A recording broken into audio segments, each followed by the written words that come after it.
Jerung, Raja Lautan.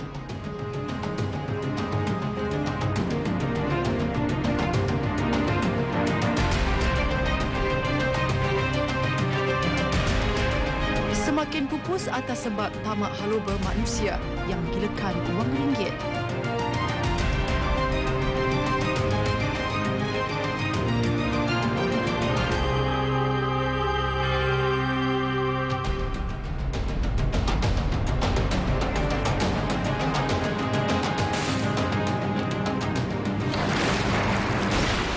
Kerana sebuah filem, spesies ini digeruni majoriti masyarakat global.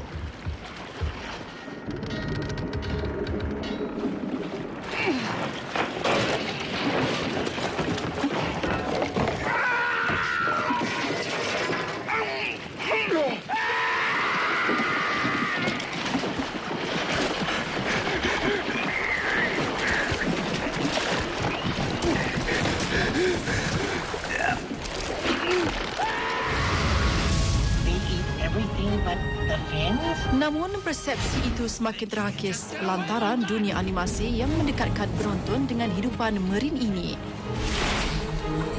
Usaha pemeliharaan jerung dalam dunia realiti dan animasi dalam Majalah Tiga malam ini.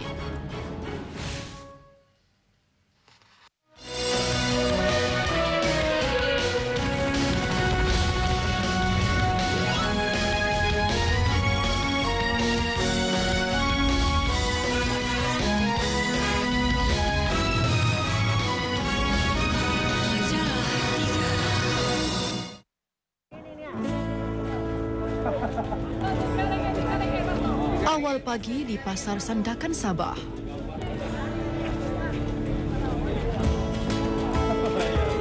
Di sini tempat nelayan tempatan melabuhkan hasil tangkapan mereka untuk dijual.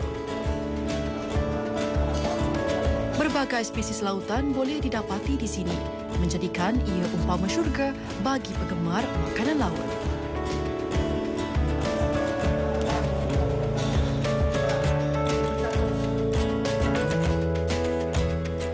Kami bertemu Profesor Steve Oakley, seorang aktivis alam sekitar yang berpangkalan di Sabah.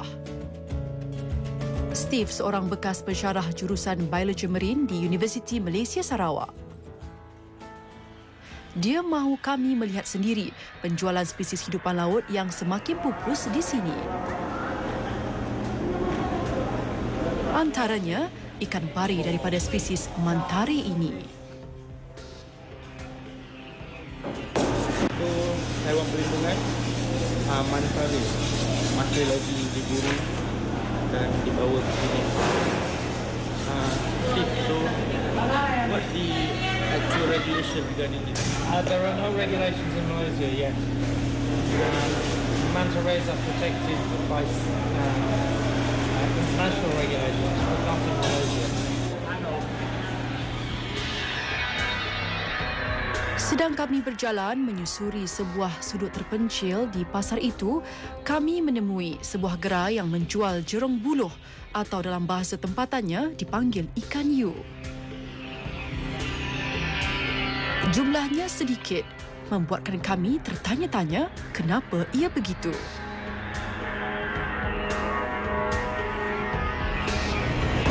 Jerung ni laku tak? Jerung ni laku? Ikan yu? Laku? Selalunya dalam sehari berapa tangkap? Pakai tunda. Ini? Ya. Pakai tunda? Ya. Memang laku, memang ada orang beli? Memang ada orang beli lah. Kalau dia laku, kalau kau tarik peluang saya, kau jual lah. 1 kilo berapa? Itu? 1 kilo? 1 kilo RM2. RM2?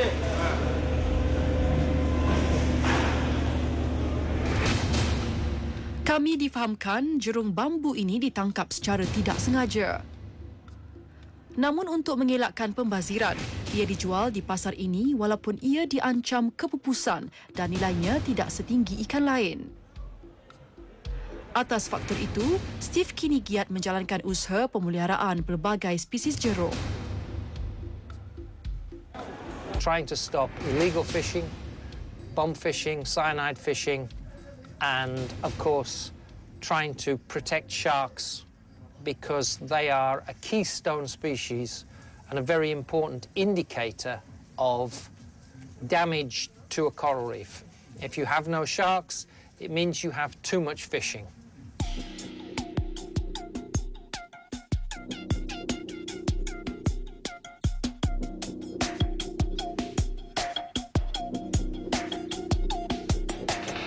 .440 itu jumlah spesies jerung yang berjaya dikesan sehingga ke hari ini.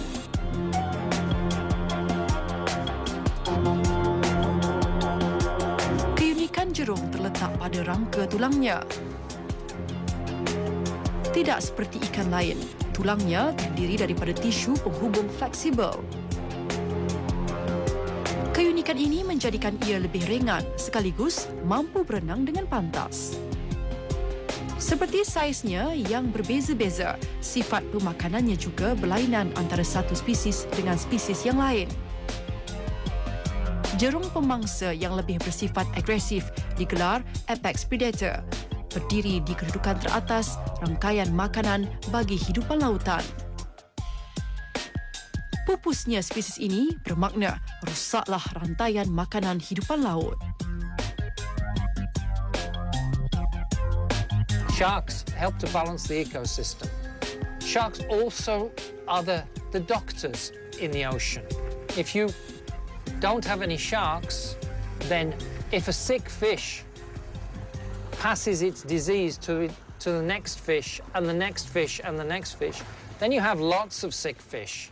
If you have sharks, you have one sick fish, you have a shark, no sick fish, problem solved. No disease passed from fish to fish.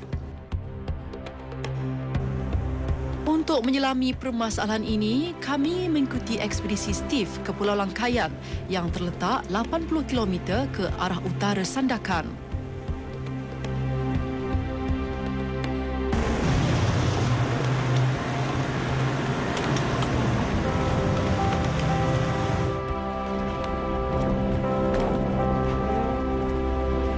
Dan pembantunya Heldi Sani akan melakukan 3 selaman skuba untuk memantau kewujudan jerung di perairan sekitar pulau ini.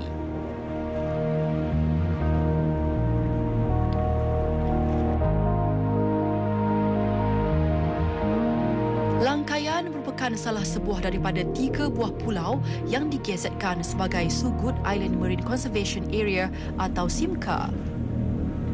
Aktiviti perikanan diharamkan di kawasan ini, menjadikan ia syurga bagi penyelam skuba dan pelancong yang inginkan suasana tenang dan damai.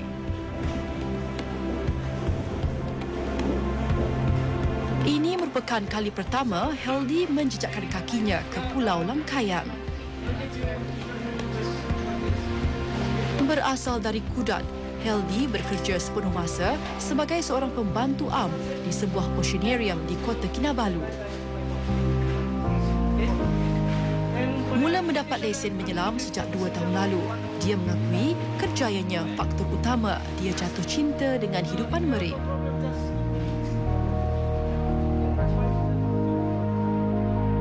Mula-mula sebelum saya dapat lesen diving saya cuma jaga ikan dan disitulah timbul rasa macam mau mendekati setiap ikan-ikan yang saya pernah jumpa di tempat kerja saya. Steve dan Heldi akan memulakan pemantauan mereka di South Rock, salah satu daripada 32 lokasi menyelam di pulau ini. Heldi yang tidak pernah melihat jerung di dasar laut sepanjang hidupnya tidak sabar untuk melakukan selaman pertama.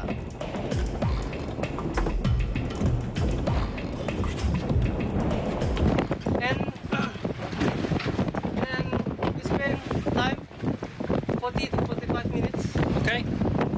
Right, so we come back up the line. Just to pray. Jam 3 petang, mereka melabuhkan diri ke dalam lautan, menandakan bermulanya ekspedisi 2 hari mereka.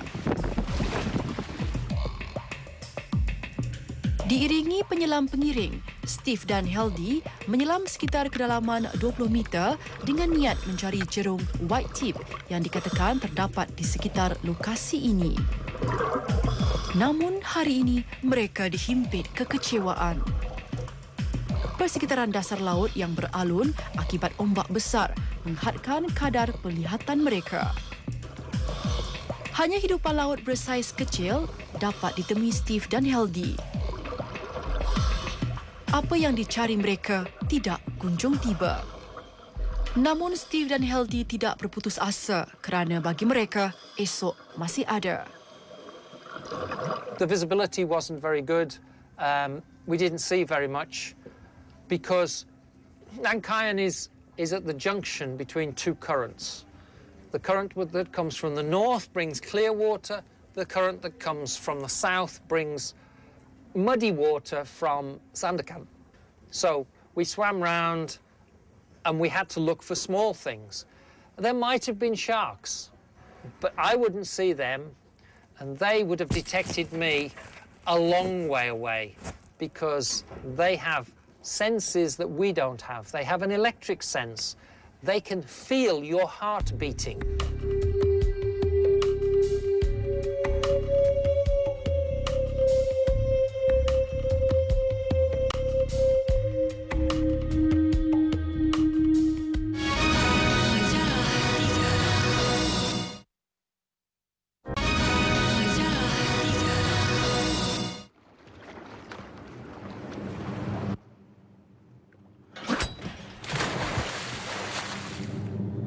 Sebuah filem yang mencapai status malam hijau dengan kesan khasnya yang melangkaui zaman.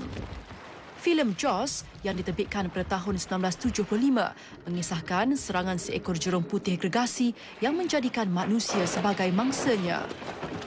Ia diarahkan Steven Spielberg dan merupakan filem terlaris sepanjang zaman ketika itu. Namun, filem itu mencalitkan nama buruk ke atas spesies jerung yang kekal sehingga ke hari ini.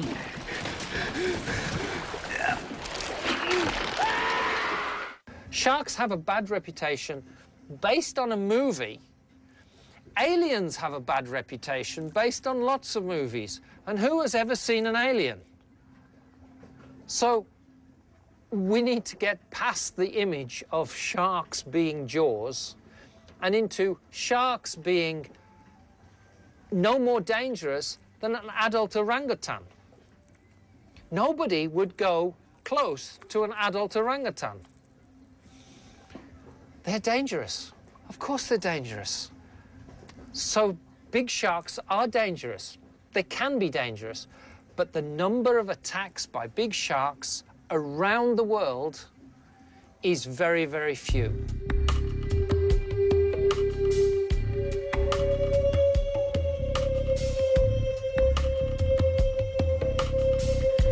Jam 8 pagi hari kedua. Cuaca tenang dan sinaran mentari terang sedikit mengubat kekecewaan dihadapi Steve semalam.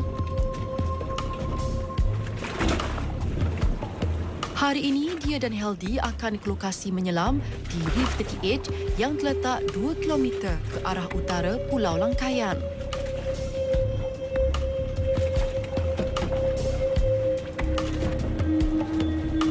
Ekspedisi menyelam hari ini, mereka ditemani penyelam pengiring Neville Fidelis.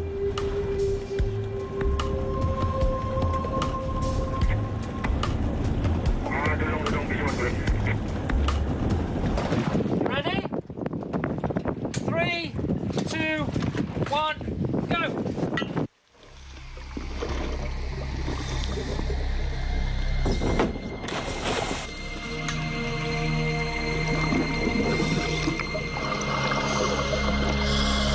Hari ini membawa bersamanya satu beg plastik penuh berisi ikan basung. Ia dijadikan Heldy umpan bagi menarik perhatian jerung-jerung berdekatan. Selepas umpan dilepaskan, Steve, Heldy dan Neville berenang di sekitar terumbu karang berhampiran sambil menanti kehadiran jerung. We did a very nice dive on a reef to the north of here. We dove down, the visibility was perfect, more than 20 meters visibility. We swam across a beautiful coral reef that has definitely recovered since this resort and the wildlife department have protected this area. Neville mengelilingi kawasan terumbu karang dengan harapan menjejak jerung yang sudah pun diberi umpan. 4 tahun bertugas sebagai penyelam pengiring di Langkayan, dia sudah memahami selok-belok dasar lautan di sini. Sometimes boleh nampak banyak ikan.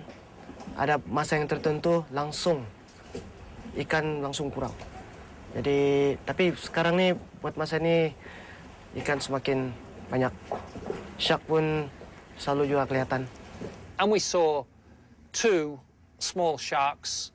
One was a white tip cruising across the top of the reef, and one was a banded bamboo shark.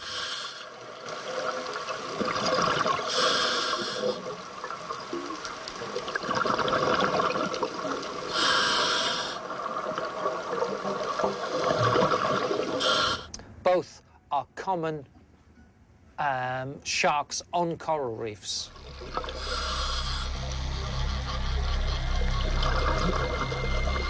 Jerung white tip ini antara spesies yang menjadikan lautan beriklim tropika sebagai habitatnya. Panjangnya mampu mencecah sehingga 4 meter. Spesies ini mendapat nama daripada keunikan siripnya yang bermuncung bulat dan berwarna putih.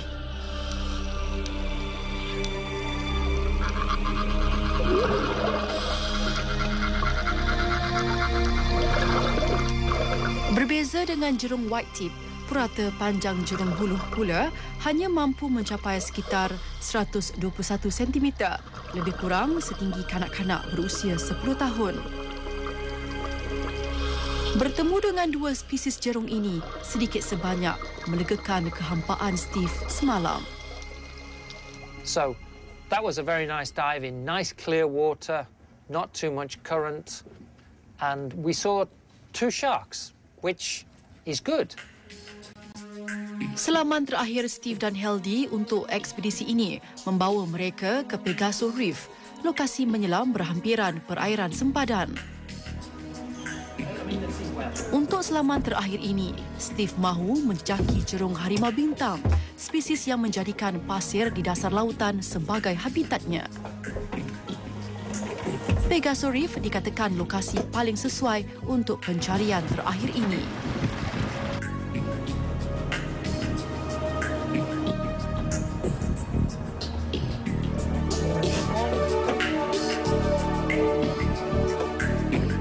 Keadaan dasar laut yang tenang memberikan had penglihatan yang baik untuk Steve dan rakan-rakan.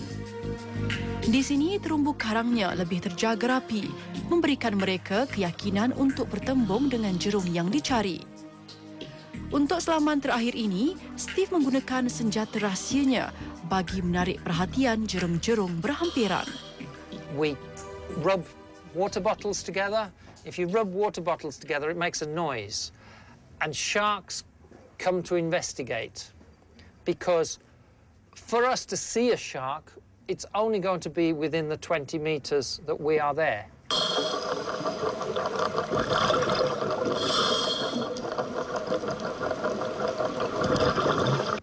So for 20 minutes, we saw nothing, we made a lot of noise, and we were looking for leopard sharks lying on the sand. We didn't see any leopard sharks lying on the sand, but then the dive master came up from the edge of the reef in a rush because he'd just seen the biggest shark he's ever seen in his life. First time encounter memang sangat menakutkan.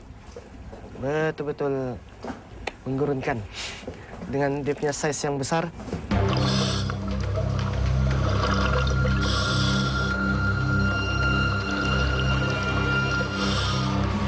Eventually, we have identified them as bull sharks.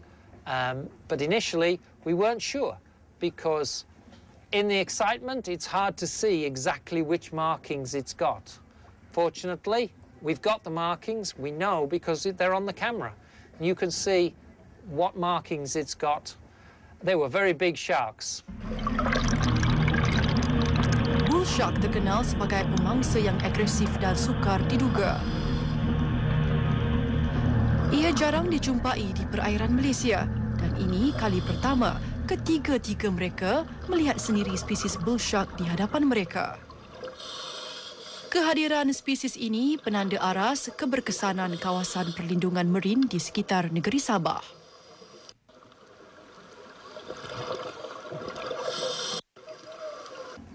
They're here. Sharks that big need lots of food. And if there wasn't any food, they wouldn't be here. So the protection that the Wildlife Department and the resort is achieving for here is supporting big sharks, not just small sharks, but big sharks. And that's a sign that you have a good quality ecosystem when you've got enough food to support adults. And that's true. There are lots of big fish. Berakhirnya selamat itu menandakan tamatlah ekspedisi pemantauan Jerung oleh Steve dan Helgi.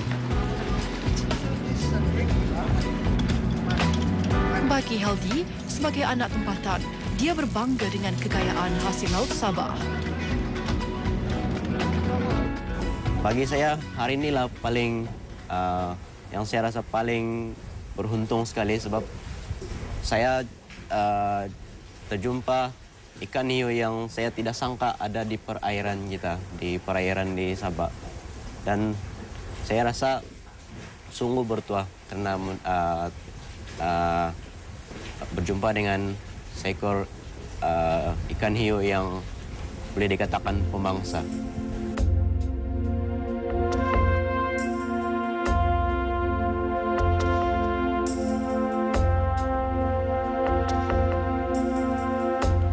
Melalui Tropical Research and Conservation Centre atau TREC, sebuah badan bukan kerajaan yang ditubuhkan Steve sejak 13 tahun lalu, dia akan menggunakan data terkumpul bagi melaksanakan kempen kesedaran untuk memastikan pemeliharaan ini berterusan. Sebelum ini, Steve pernah melakukan Sabah Shark Survey, iaitu satu bancian di kalangan penyelam scuba bagi mengumpul maklumat kelibat jerung sekitar Sabah. Bancian itu merumuskan sejak 12 tahun lalu, Sabah kehilangan hampir 80% populasi jerungnya. Atas faktor itu, Steve dan Heldi serta beberapa rakan mereka kini giat menyebarkan mesej kepentingan spesies jerung terhadap ekosistem lautan.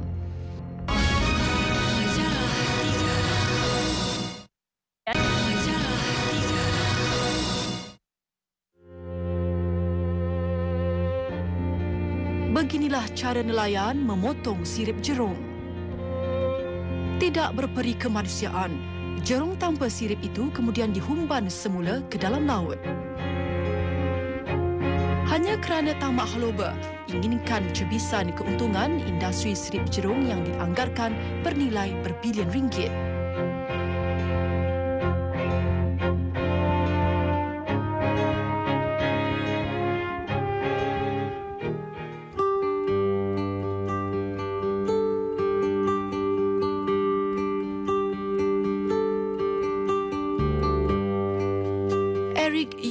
Yen, salah seorang anggota TREC yang bertanggungjawab menyebarkan mesej kesedaran kekejaman pemburuan sirip jerung.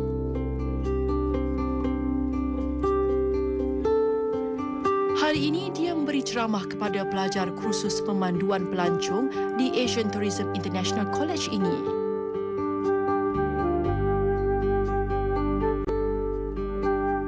What I want to do is somehow menyedari, especially rakan kelas saya tu yang the localized nature guide ni, supaya boleh memahami, kalau turis datang minta shark fin kan, jangan bagi mereka. And then kalau boleh pun mereka menyedarkan orang lain mengenai kepentingan ikan hiu ni. So in Sabah, bagi Eric, perkongsian maklumat berkaitan kepupusan jerung ini penting. Dengan mendidik rakyat tempatan melalui kempen kesedaran ini, permintaan terhadap sirip jerung diharap mampu diturunkan dan seterusnya dihapuskan. Apa yang dilakukan Eric ini ialah untuk membolehkan generasi masa depan menikmati keindahan spesies raja lautan itu. Isteri saya baru lahir seorang bayi. It's very cute. Nama dia Ethan Caleb. I love him. And saya mau sebenarnya my baby grow up satu hari masih boleh menikmati, all this beautiful nature. Okay, kalau dia besar and then semua ikan you sudah mati kan. Ini, this is such a waste. I will not eat shark fin anymore. Unless someone is pointing a gun at me. My future father and mother-in-law insist there must be shark fin soup. On the wedding dinner banquet. I will not get married.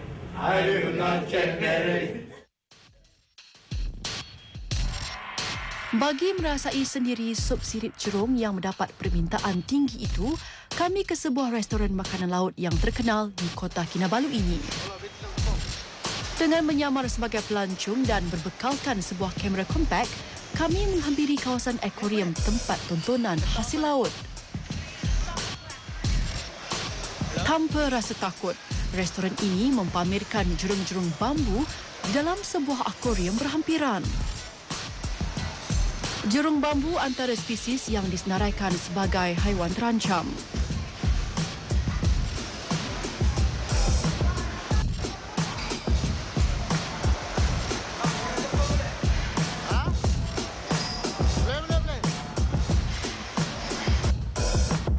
Sini ada dijual ikan jerung. Bamboo shark tadi saya nampak. Lepas tu saya baru lepas ada semangkuk shark fin soup. Jadi kita lihatlah macam mana rasanya ni.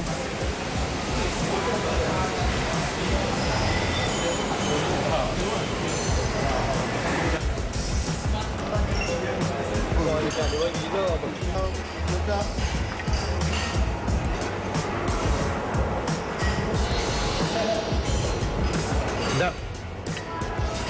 Tak ada rasa apa-apa yang istimewa pun. Tapi sedap lah. Perasa juadah ini datang daripada bahan supnya, bukan daripada sirip jerung.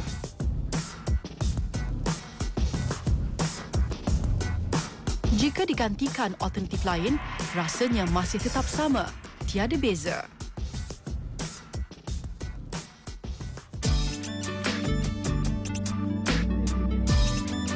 Hari ini, Steve bertemu rakannya, Edric Chong, bagi berkongsi maklumat ekspedisi yang baru dilakukannya di langkaian tempoh hari. Edric juga seorang aktivis alam sekitar di bawah payung Junior Chambers International, JCI, Tanjung Aru. Mereka merumuskan perlunya lebih banyak kawasan perlindungan marin di sekitar Sabah. When you put all the data together, it's very clear that Sabah has lost its sharks from everywhere except 3 protected areas. Layang-Layang, Langkayan, where we are, and Pulau Sipadan. There are no sharks anywhere else. Now that is very important for the reef and for Sabah. Sabah depends on tourism, but it also depends on fisheries. Hasil usaha Trek dan JCI Tanjung Aru, satu memorandum digubal dan dihantar kepada Datuk Masidi Majun, Menteri Pelancongan, Kebudayaan dan Alam Sekitar Negeri Sabah. Memorandum itu umpama batu loncatan buat Steve dan rakan-rakannya. Bermula dari itu, segalanya kini semakin berubah. In order to promote Sabah tourism, Datuk Masidi looked at the information and he contacted the Fisheries Department, and the Fisheries Department agreed that sharks were vanishingly rare in Sabah. So the Fisheries Department, the Tourism Ministry have all agreed that we need to protect sharks. And the Parliament the Dewan has now agreed that in Sabah, sharks will be protected. Pertengahan tahun lalu, Sabah menjadi negeri pertama di Malaysia mengumumkan pengharaman pemburuan jerung dan meletakkan spesies itu sebagai haiwan perlindungan di bawah enakmen Pemeliharaan Haiwan Liar 1997.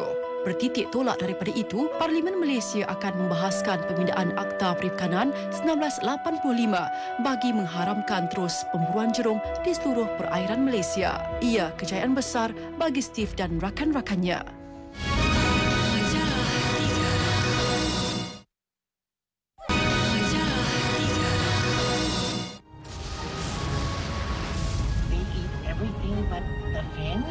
Ia sudah pun menembusi pasaran lebih 90 buah negara di seluruh dunia. 100% buatan tempatan, kualitinya setanding produk antarabangsa. SeaFood, itulah tajuk filem animasi ini.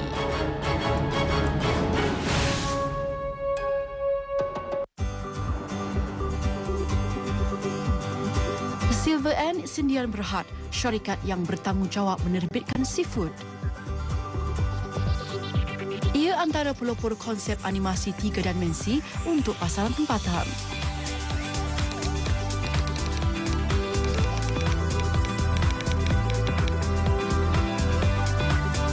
Diasaskan Goh An Ho yang juga pengarah animasi syarikat ini, Selain mula ditubuhkan pada penghujung 1990-an.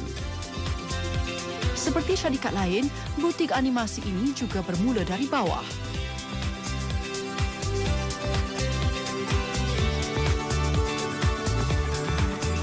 Before we do the movie, we do a lot of games trailer for Japan, especially like Nintendo, Konami, Sega, Sony.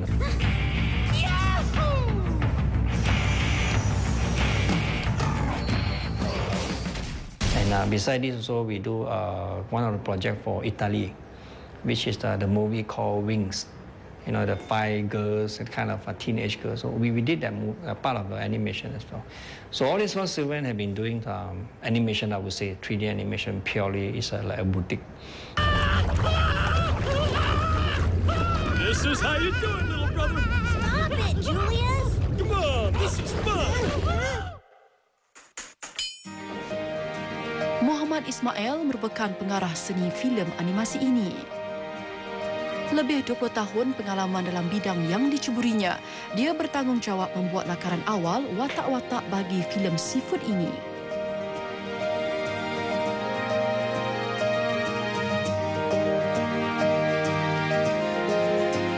Sketch tu dia ada banyak konsep lah kita keluarkan.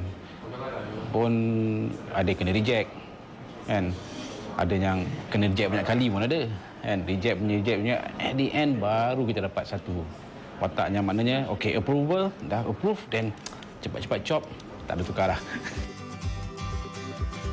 Cabaran mencari lakaran sesuai semasa proses praproduksi sememangnya berat.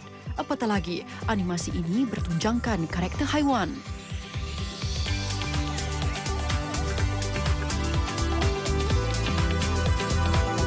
Untuk mengatasi cabaran ini, pengurus penerbitan Raymond Siah akan duduk berbincang bersama-sama Ismail dan pengarah kesan khas Selain, Tan Kelun. Sesi perbincangan ini penting bagi menentukan hala tuju watak yang akan membawa jalan cerita SeaFood itu nanti. Penerbitan animasi ini dirancang lebih sedekad lalu. Actually, we have the ideas about 10 years ago. And right after we watched the movie of Pixar, which is The Bug's Life. Someone could get hurt. He's quite the motivational speaker, isn't he? Let's ride! It's the same year after year. They come, they eat, they leave. That's our lot in life. It's not a lot, but it's our life. At that time, we don't really think of it's a movie. It's more like doing a short film. And only later on, if there's a possibility. So that's how we come up with the idea, like so many doing sky, land, so we think of something sea. So that's how the idea start roll. So and along the line also we put in like not only sea, so we have to think of whether is there anything special. So that's how we come up with the idea like the shark get boring with the food, So they go to the land and hunt for chicken. So this is how the structure is. Animasi ialah salah satu cabang penceritaan yang mampu dinikmati segenap golongan masyarakat. If you don't go for it. Atas faktor ini, Selain menerusi animasi SeaFood menerapkan isu-isu alam sekitar dengan harapan mampu memberi kesedaran kepada penonton.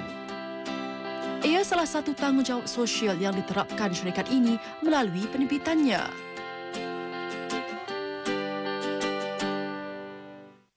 I wouldn't say I'm really, NGO, but it's just that, since we can do a film, and the theme is based on the sea, so I think that's the best opportunity, to inject all this in. So in the sense we inject the pollution, and pollution also, everybody know pollution, but not everybody know that the plastic bag that we throw, you will kill the turtle. So that's why in our movie also we put this in. SeaFood mengisahkan watak Pup, seekor jerung dan sahabat baiknya Julius. Kisah bermula apabila berdozen telur ikan jerung dalam terumbu karang dicuri pemburu haram. Tanpa mengambil kira risiko bakal ditempuhinya, Pup nekat menyelamatkan adik-beradiknya. Lalu, bermulalah pengembaraan penuh suka duka pasangan sahabat baik ini. Selepas jalan cerita dan lakaran watak siap diolah, Kelun mengambil alih tugas meletakkan kesan khas kepada setiap babak.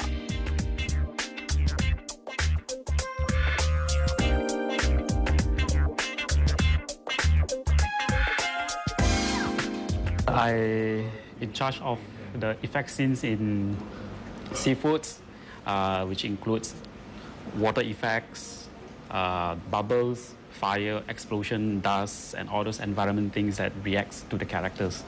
I would go through all the scenes and make sure that everything works well. If there's a problem, I'll solve it. Sebuah animasi yang berkualiti memerlukan pergerakan karakter yang realistik.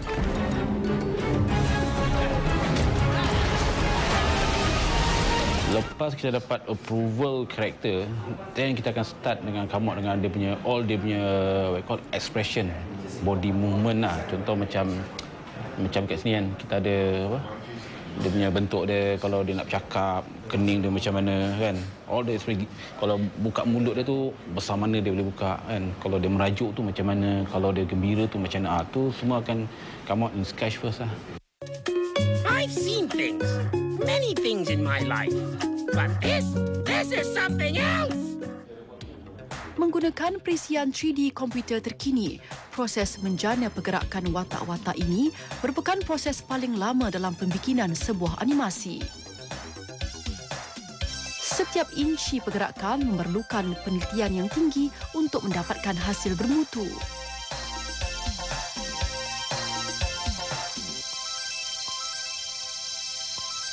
Shouldn't blame yourself, Pup.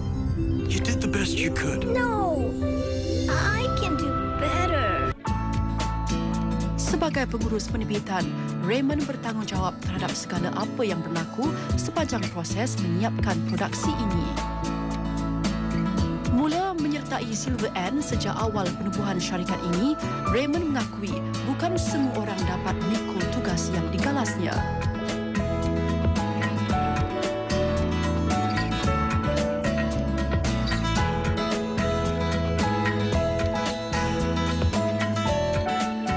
I need to so-called look into all the deadline which we cannot be missed, and we have to make sure they can be delivered on time and with quality as well. So these are the most challenging part. Berbeza dengan Raymond, cabaran tugasan Kelun lebih bersifat teknikal. Computer just suddenly crashed, jammed, and the whole thing is need to repeat it again, and then you wait another 2-3 days to see the final result. Just like this one, you only 3-4 seconds, take you 4-5 days to work. And then finally, when it comes to the last day, and then suddenly there's one frame is not working, and then you redo the whole thing again. Ismail turut mempunyai halangan tersendiri yang perlu ditempuhinya. Like Ilham tu berfikir siang dan malam jugalah nak dapatkan dia punya apa, nak study dia karakter semua, tu semualah. Cakap pasal Julius lah, contoh ni Julius ni, kalau budak-budak tengok je dia tahu yang jenis makan orang Kan? Tapi kita nak buat karakter tu nak jadi yang dia ni tak makan, dia makan tayar kan, macam cerita kan. So yang itulah dia punya nak dapat karakter tu, itu ya yang susah agaklah.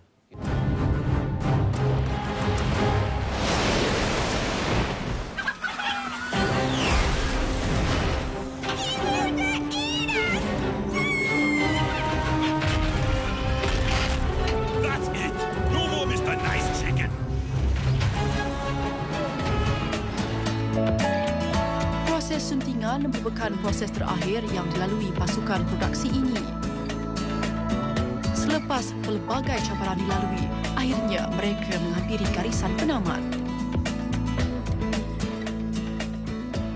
Our resources, because in Malaysia this is a new industry, so a lot of obstacle, especially when it comes to computer specs.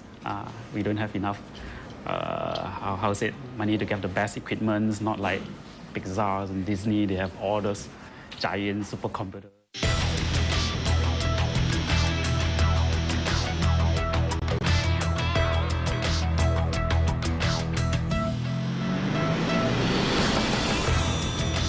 We only had 2.5 years of production, so to get the final result, actually every one of us are very, very happy.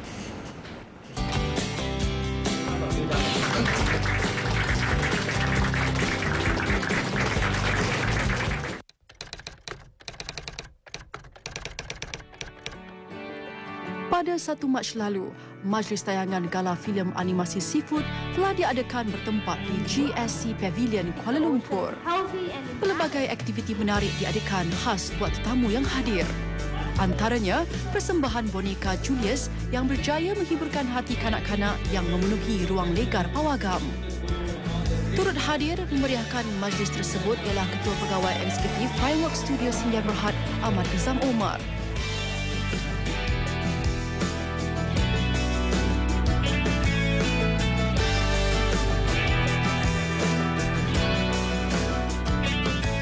Saya rasa ada nilai-nilai, bukan rasa, memang ada nilai-nilai kemasyarakatan, nilai persahabatan, nilai kemanusiaan dan semuanya ada. Semua ada rasa. Dan kalau kita tengok memang bertaraf antarabangsa. Saya dah tonton trailernya pun dah mendatangkan banyak persoalan pada saya. Wow, like we can achieve that. Alhamdulillah. Mia bagi filem ni 15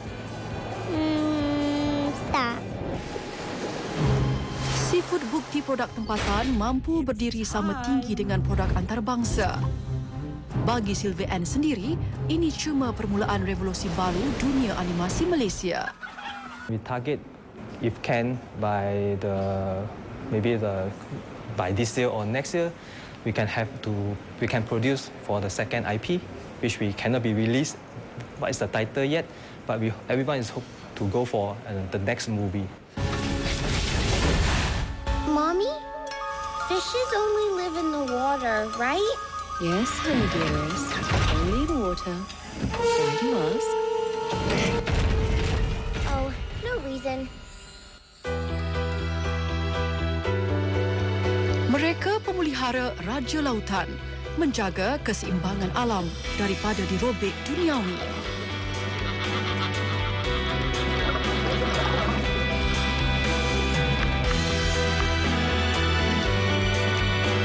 Tidak kira melalui realiti atau animasi. Matlamatnya hanya satu, mengekalkan Raja Lautan agar terus menjadi tatapan generasi masa depan.